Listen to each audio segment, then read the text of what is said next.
Have you had that dreaded talk, within your relationship about money? Where if you haven't, it's time to get busy and get on it. So, we're going to have a guest today that's going to tell us how we can do that. So, stay tuned.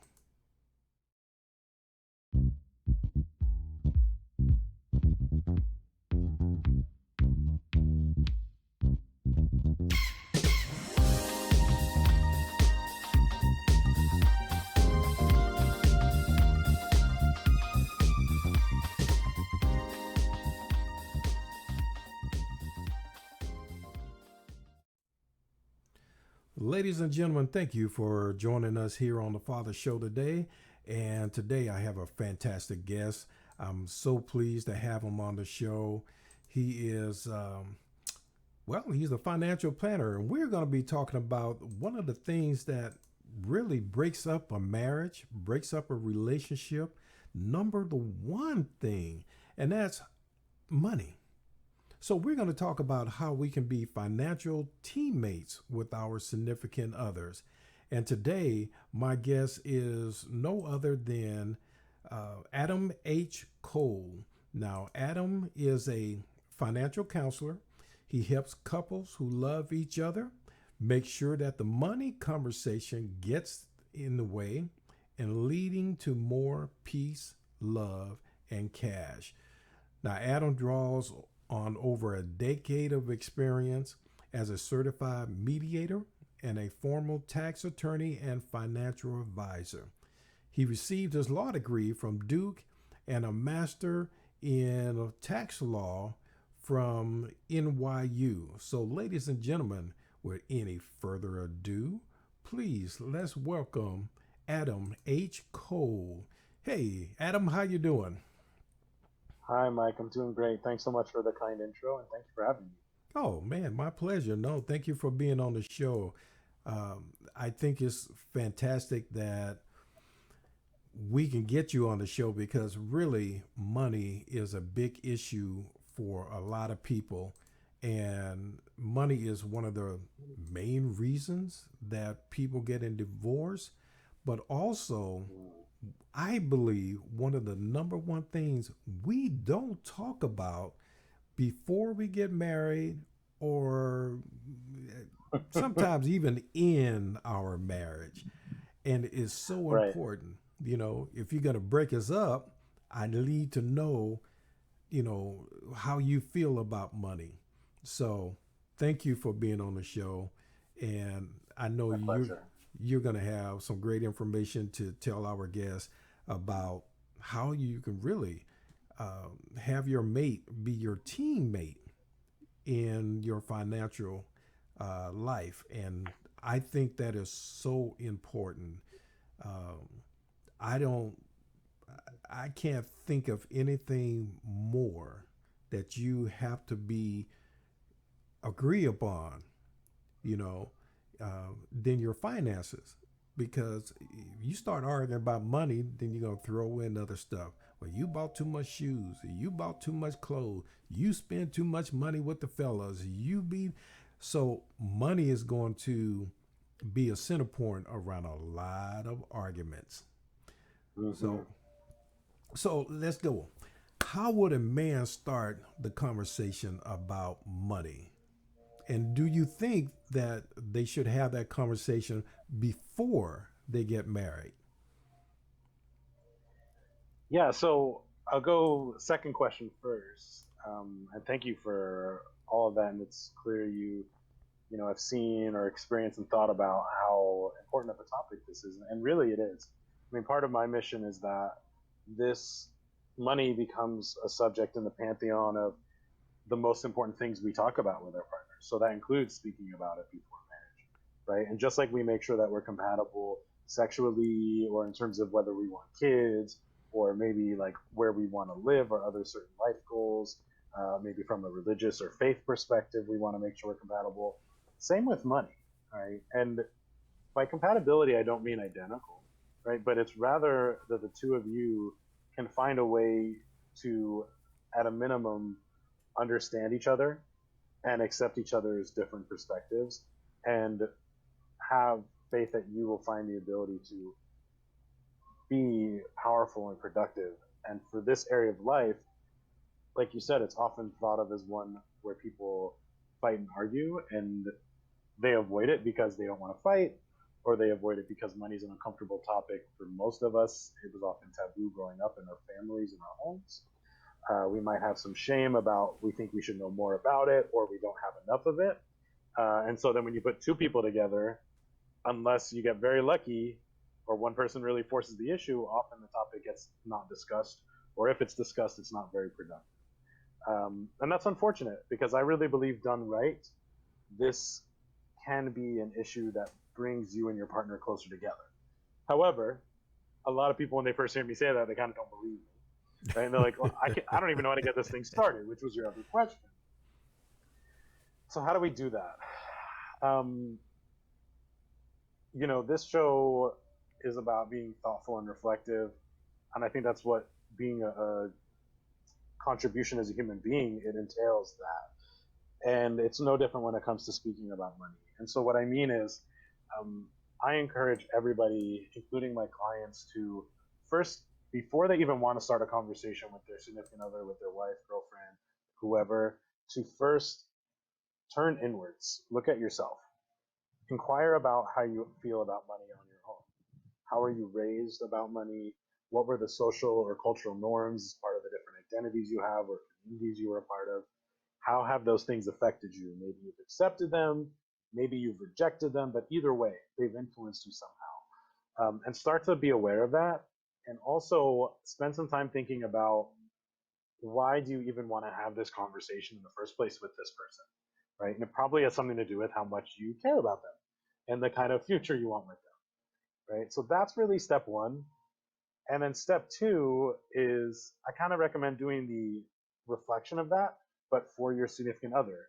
So what was his or her background with money? How did they grow up? You may not know how they feel about it, but you can at least start to kind of think about it, right? Maybe they grew up in a poor household, maybe they grew up in a wealthy household. How could that have impacted them, right? And the idea here is, only they can tell you how they feel, but this helps you start to get curious about why they feel the way they do about money, or why the two of you end up having the conversations you're having. And overall, it just starts to create more empathy for you, or excuse me, from you for them.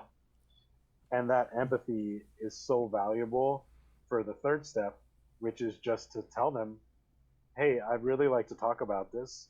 When's a good time for you?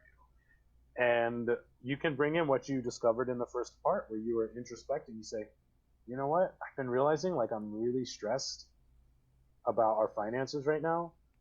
And I adore you. I'm crazy about you. I want us to have the best life ever. I want you to have everything you want.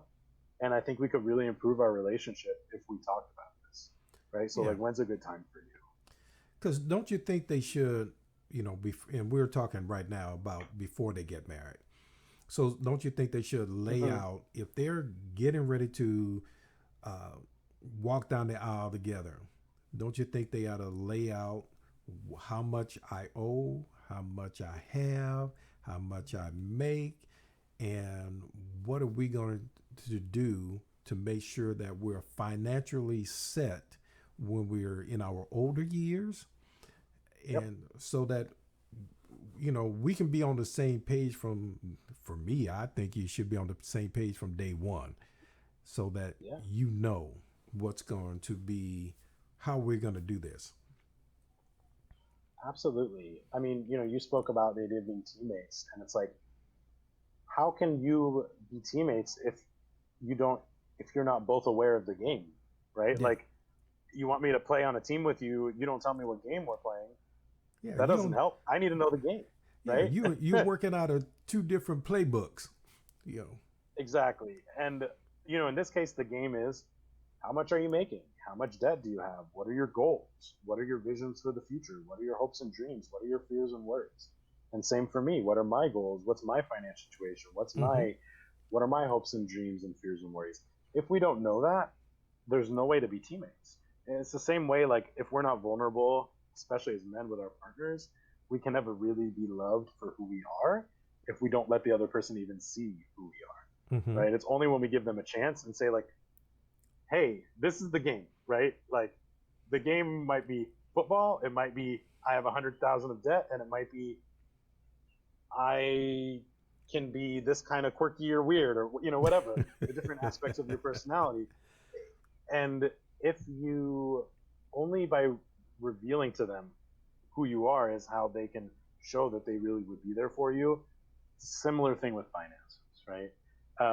And it can be just as scary, if not scarier, to be vulnerable about your finances as it is to be vulnerable about your past or Yeah. your dark side or your wounds from past relationships or childhood. But on the other side is something really beautiful. I mean, I've seen time and again with clients how it has strengthened their relationship. It has given them more aliveness. I've had a bunch of clients who have gotten pay raises or Mm-hmm. promotions, right? Mm-hmm. And not because that's a deliberate focus of my work, but just because of what shifts as they create harmony around this and it becomes a topic they're actively working on and thinking about. New opportunities show up, Yeah. new opportunities arise. They can step into their power around money, including in their jobs. Yeah, because I think that, and you mentioned vulnerability, and we've actually done a show about how vulnerable or how soon a man should be vulnerable in a relationship.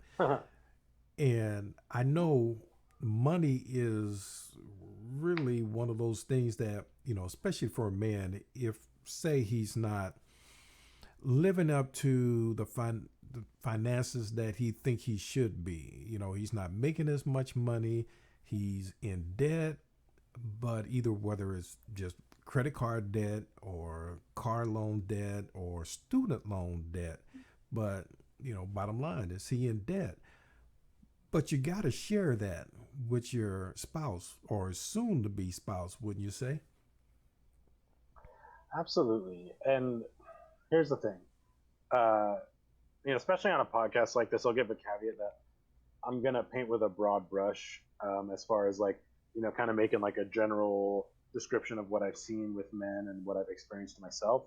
So Mm-hmm. for people listening, if it applies to you, great. If it doesn't, that's also great because you can inquire as to why what I might say feels like it doesn't apply to you. Mm-hmm. Right. My request would be that you try it on and just take a look and see if it resonates. Um, but one thing I can say is that at least as someone who's always lived in the U.S., men here are what you are, I think, alluding to and speaking of is that we are supposed to be able to be financially stable. We're supposed to be able to make a bunch of money, take care of, and I always do this in quotes, our women and our children. It's kind of this like patriarchal model that, for many centuries, at least in the West, like men in this country, men have been the primary breadwinners. Mm-hmm. Right now, that dynamic is shifting, which is a whole Mm-hmm. interesting conversation as well. But regardless of the dynamics in your relationship, who earns more, yeah, we can often, what I've seen is that men, we can feel like a failure if we think we're not living up to what we ought to be financially, Yeah. right? And so what happens is that makes us want to turn away because we're human and we don't like feeling stupid or looking bad. So then we want to turn away or get defensive or shut the conversation down or not even let ourselves think about that. And unfortunately, that means we're going to limit our self expression and kind of put a ceiling on our intimacy with our partner because we're not letting them into this part of our being, of our soul, of our spirit, whatever you want to call it. Yeah, and I know in today's society, you know, women tend to make more money than a man, even though on average, a man is still making at the same position, the man is still making more. But there's more men that are staying at home and they're being the reverse role, instead of the going out to make all the money, he's staying at home. The wife has a professional career, but and it's okay. Um, I don't really have a problem with it either way, because the way I look at it, I'm not here to tell you how to run your household. That's for you to do, you and your spouse. That's between you. It's not my job to tell you that you should be the breadwinner in the family, and if you don't, you know, you're the scum and you the low life. Of And course. no, if the Yeah. wife is okay, then you're okay. That's all that matters. I, you know, so Yeah. would we, as a spouse, once you get married, do you think that a husband and wife should have a joint account or separate account, or how would you recommend they go about handling their money going forward once they've said the I do's? Yeah. Yeah. Can I go a little deep with you on this one, Mike? Oh, absolutely. So this is all, like anything in your relationship, this should be a meeting of the hearts, of the minds, of the souls that determines the right course forward. I think there's advantages to having joint accounts. There's also certain things that could be beneficial depending on your situation about separate accounts. What's important is that couples go there and make these choices together from a place of love and compassion and understanding. And, you know, this might mean that you don't have joint accounts right away, even if that's the ultimate place you'd like to get to, right? And if we think about it, and the reason I asked about going deep is, imagine, um, like, for many of us who are in or have been in relationships with women, unfortunately, because of the society we live in, many women have experienced things like sexual assault and sexual harassment and sexual violence, right? And so this is going to impact the way that they feel about sex and the way they show up about sex and intimacy. And I think we would all say, yeah, if we could be attuned to our partner, and let's say our partner's had some experiences and she says to us, hey, can you, you know, make sure you're a little more gentle with me or something, right? Or like you really make sure that I verbally say, I feel comfortable to move forward with something like sexually before we do it, right? Even though in a perfect world, and maybe at some point in a relationship, there will be so much safety and trust and healing done that you can both move forward however you feel, and you trust the other person will communicate clearly if they're not ready. And but that's not necessarily, we're not perfect. We're not the Buddha, right? We're not fully enlightened. We have always work to do. And the same way we'd look at it in the bedroom and intimacy and say, of course I want to honor what that person needs, right? I just want to make sure we're doing it from a place of love and connection, not resentment or fear, right? To me, the same thing with the bank accounts. It's like if you're getting joint accounts out of fear or separate accounts out of fear, doesn't really work, right? Because you're now, it's going to still push you further apart, right? Rather than bringing you closer together. But if you two are having these conversations, exploring your histories of money, exploring your relationships to money, kind of getting in there and being vulnerable, the tactical solutions will become much easier to negotiate, Mm-hmm. right? Because once you're aware of the stuff behind the curtain, then whether we have a joint or a separate account, it just becomes a tactical strategic choice, right? If we don't, we have all sorts of meanings that we add to something like joint accounts or separate accounts, because most of us grew up with an opinion. Maybe mom and dad had joint accounts and they did well with, Mm-hmm. they had a good relationship, so maybe we think joint accounts are important. And if my partner wants a separate account, then I think she doesn't trust me and I'm a failure, or we're a failure, when that might not be the case. Maybe she had a partner in the past who took advantage of her financially. Mm-hmm. Maybe her parents struggled with their finances, and this is where she needs to start. And if you two do the work of building trust, over time, it will feel safe to have joint Yeah. expenses. But just because you have separate expenses doesn't mean you're not putting your heads and hearts together and talking about your shared financial goals and discussing big expenses together. You can absolutely still do that, even with joint accounts or separate accounts, right? But this is where getting to know your partner, there's such an opportunity for intimacy around this. I think it's so beautiful. And that's my work. And that's why I say, like, my clients walk away closer to each other. They have more peace of mind. They feel more confident around money. And they typically have more of it as well, whether they're earning more, saving more, or often Yeah. And what I hear, what you're saying is really should be communication.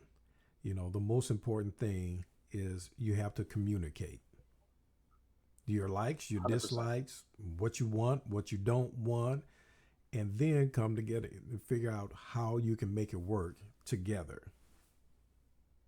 Yeah, absolutely. And the truth, from my vantage point, money is, like I said, a topic like so many of these others, and the same kinds of ingredients can help us connect over a topic like money as other areas of our relationships. So, like you said, communication, some knowledge, self awareness, mindfulness practice. Um, but that's what my work is. Is my content is to help you either do it yourself, or my coaching is to help shepherd you through those conversations, Mm-hmm. right? And inevitably grow closer. I mean, it's a gorgeously beautiful thing and a privilege that, like, I've had clients. In fact, my very first couple in the consultation, the wife said to me, I said, "So how's this going to go if nothing changes?" She goes, "Honestly, in a few years when the kids are older, if nothing's changed, I'm probably going to walk out." Mm. And she said that for the first time ever out loud, and her husband was sitting right next to her, Wow. right? And having that couple walk out, I remember the call with her about 2 months into working again. She goes, "Adam," she goes, "Oh my God, I was talking to one of my girlfriends and I referred to my husband as my best friend. It just came out. I haven't called him that in years." Right? And this was all through diving into the money conversation, Mm-hmm. all by opening up, being vulnerable, working on their finances as a team. That intimacy was restored in such a powerful way, right? And to boot, they paid off $25,000 in debt. And to boot, the husband became the spokesperson for the Financial Peace University course at his church, where they were hoping to have about 5 to 7 people, and ended up with 27 people. All right. So, it was a wonderful outcome. I was especially blessed that it was my first client, my first couple client, I should say. But that's really what's available. And if I can impart one goal to the people watching this call, to the men listening, say, like, this is a worthwhile conversation to have, and opening up is only going to benefit. Mm-hmm. It's only going to show more of who you are, and you get to see more of who your partner is, and then you can be teammates. If that person's the right person for you, let's get it all out on the table, and they'll be there to work through it with you. And if they're Yeah. not, it's not us the right person, and And, that's okay too. You and know? that's a key part. If that person is right for you, and if that person's going to really have your back, then they'll say, okay, all right, or we got that in front of us. Now let's move on forward. But Yeah, yeah. 100%. And I mean, I had someone I dated who was very uncomfortable with that I was an entrepreneur and that building my business, and that, there wasn't necessarily the stability of income that she wanted right then, you Mm-hmm. know, and that's okay, because that was just okay. We weren't the right fit for each other Mm-hmm. then, right? Because where I was in my life, it's like my business was my top priority, pouring everything I can into that. Mm-hmm. Every hour I got, every dollar I got, every unit of energy I got, and that's okay, you know. And there'll be someone out there who, whatever your situation is, will be okay. This is one challenge. How do we work through this? Because the truth is, there is so often something you can do. I mean, don't get me wrong. I'm not situations of extreme poverty, right? And I want to make sure I'm sensitive to those. But most, when you look at the statistics on what percentage of people fight about money Mm-hmm. and what percentage get divorced because of money, like the studies I've seen, it's about 30% of couples who get divorced say that money was the top cause. Yeah. And when you look at that, you say that's way more than just people living in extreme poverty. This is an issue that people struggle with across the income spectrum, Yeah. right? And so there's something else going on, right? But we actually have the power in our relationships to shift that dynamic. But it takes that courage, right? Like for me in that partnership, this person, we weren't a fit where we were at financially for each other. So that's sometimes the risk you have to take. But like you said, find the right person. Yeah. And I think that's important because a lot of time, you know, I wouldn't even say young people because we all go through it. We let the heart lead the way instead of our minds and, you know, the other parts. But, and I understand that when you're in love, you know, you think this is the right person and you're going to live forever, but you still can't have a conversation about money. That's a problem. You know, if you really, that person loves you, and you said it earlier, if that person really loves you and is the right person for you, it's nothing you can tell that person that they're not going to help you with and stand by you as long as you're not hurting, you know, the couple. Of course. But you've got to know what you're getting into before you get married.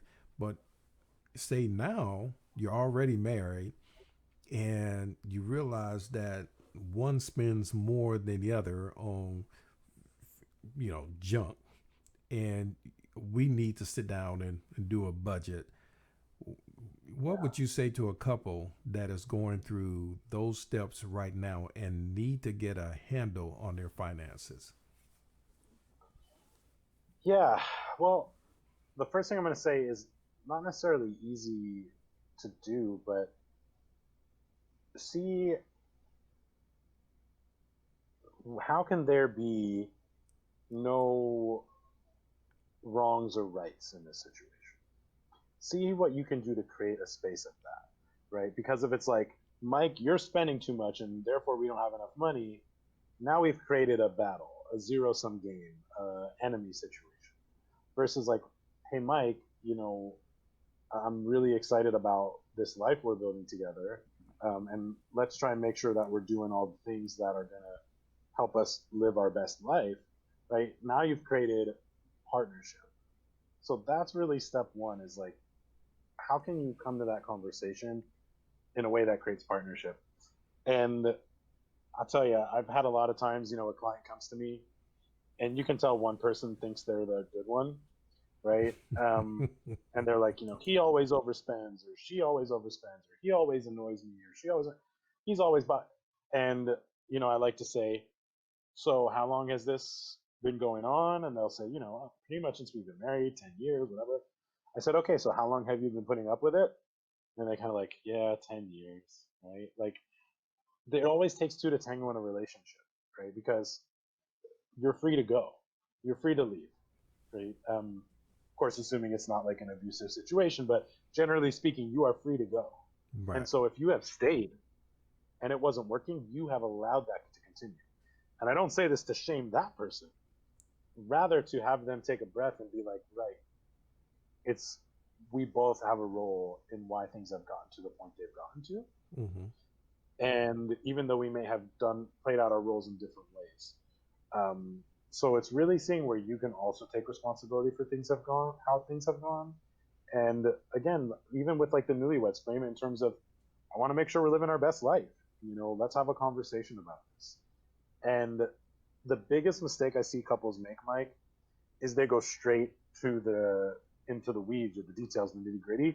So it's like, you need to stop spending so much at insert store here, right? Mm-hmm. Well, that is destined for a fight. Or if it doesn't end in a fight, someone's going to feel misunderstood or resentful, like that.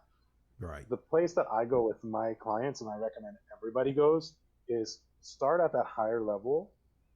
What matters to us? What are our hopes and dreams? What are our big goals? And then what's it going to take to get there? Mm-hmm. Kind of, let's say, on a year to year basis or a month to month.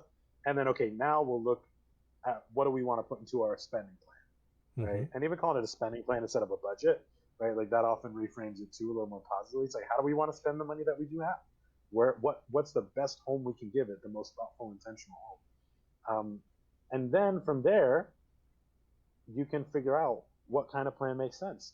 Some of my clients like to have all their money pooled together, and that's that. Some of my clients like to each have a separate account, and they put fun money in there for themselves that they don't have Mm-hmm. to answer to anybody Mm-hmm. about. Right? It's I can make recommendations to you. I can offer you ideas. I can listen to what you're dealing with and say, it sounds like this one would fit best because of this. Does that resonate with you? But ultimately, it's a couple by couple decision how they want to do this and what's going to be the best fit. It's just all a matter of getting on that same page, learning to have healthy dialogues, and then from there, whether this person's spending too much on at the Apple store or at Macy's or at Whole Foods, right? Like whatever the case may be, those are specific things that you can get to.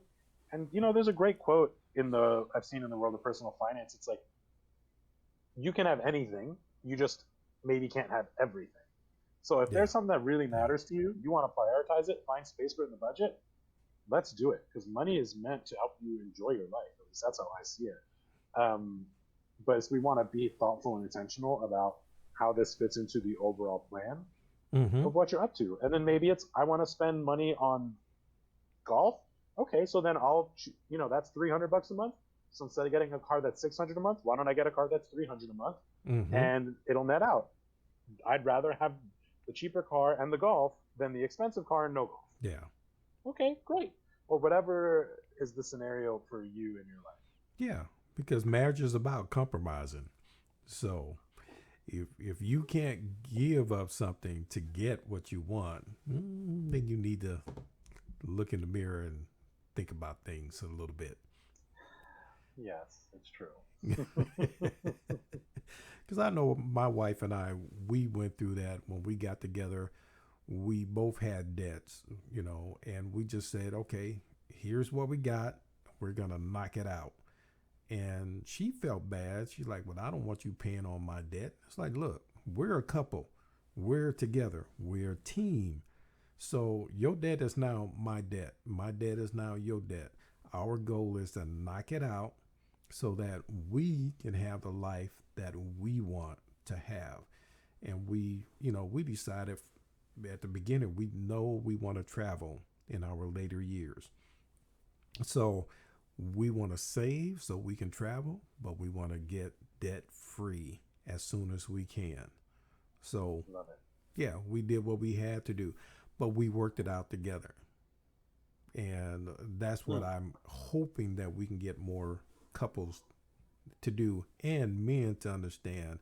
Like you said, don't go in there saying, woman, you spend too much on shoes. You need to stop, because we can't keep doing this. Really, it's not, as that old saying, it's not what you say, but it's how you say it. Yeah.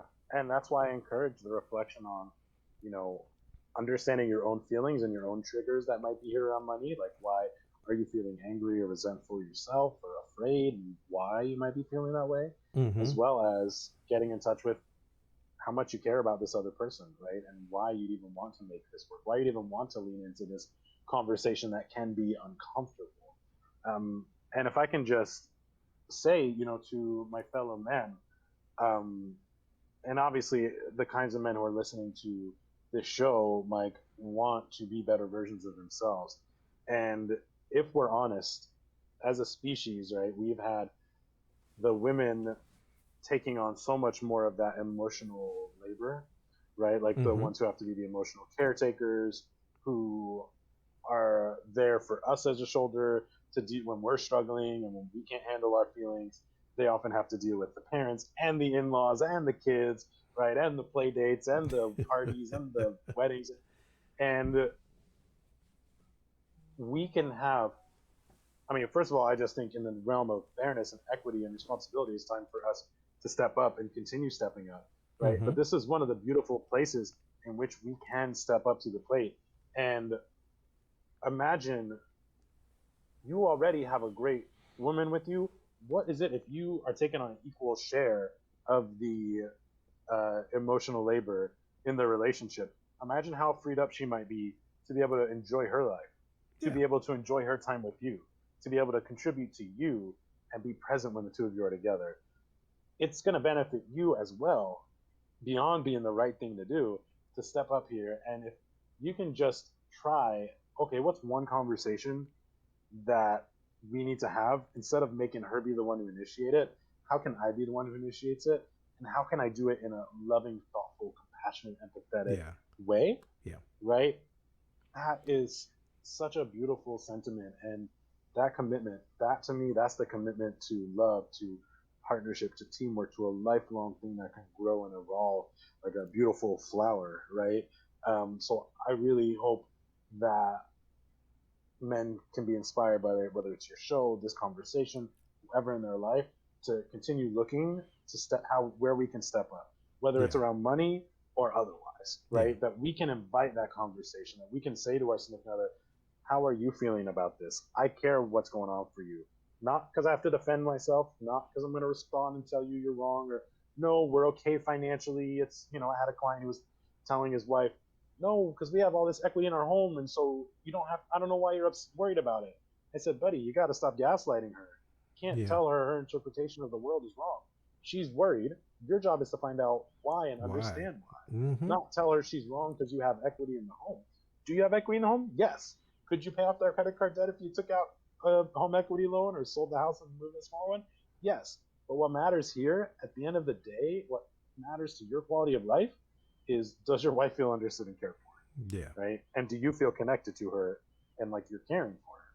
And that was the work there was to do. So I really invite men to step up around money or otherwise and take the lead there. That's a new way for men to take the lead, but I think it can bring tremendous value to your life. Yeah. I agree. But unfortunately, Adam, that is our time for today. But you have provided So it some is. great information. But I want you to tell how can they get a hold of you, and so they can talk with you or couples. And I know you're down in the Florida area, but Sure. let our guests know how they can get a hold of you. Yeah. So I am in Florida, but I work virtually. So I can work with clients across the country, across the world. You see my name on the screen, Adam H Kol. You can find me on LinkedIn. I hang out there a lot. I also have my own podcast about relationships and money. It's called the Equal Partners Podcast. Check that out. If you prefer Instagram, I'm on there at AHK Coaching, which is the name of my business, or ahkcoaching.com is my website. And feel free to reach out. I love to talk about this stuff. Love to support you. I have a lot of content that I can provide that may help you through various different kinds of situations and conversations. And of course, if you want some direct personalized help, then I'm available for coaching. All right, that's great. And everybody, you can find Adam. And Adam, thank you so much for being on our show today. I really appreciate it. Hang tight. Don't go anywhere. But I'm going to close this out. But I want to talk to you afterwards. Okay. So, ladies and gentlemen, that's our show for today. I really appreciate you joining us. And Adam has given us some great information on how you and your spouse can become teammates in handling your money situation. And that's what you need to do. So don't hesitate on it, do it.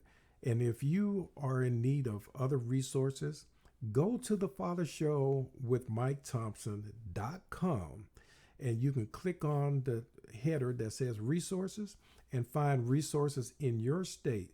You can also find Adam in just click on Florida. So even if you're not in Florida, like he said, he can do virtually. So you can get a hold of him. Just go to our resources, click on resource and click on Florida, and you'll find Adam there on our website as well, and all his contact information. So, ladies and gentlemen, that is our show for today. And I am so glad that you were with us. But don't forget, subscribe and like. And if you really enjoyed the show, share it with somebody else so they can see the show as well, and they can get this important information for them also. So thank you. God bless. And I look forward to seeing you next week.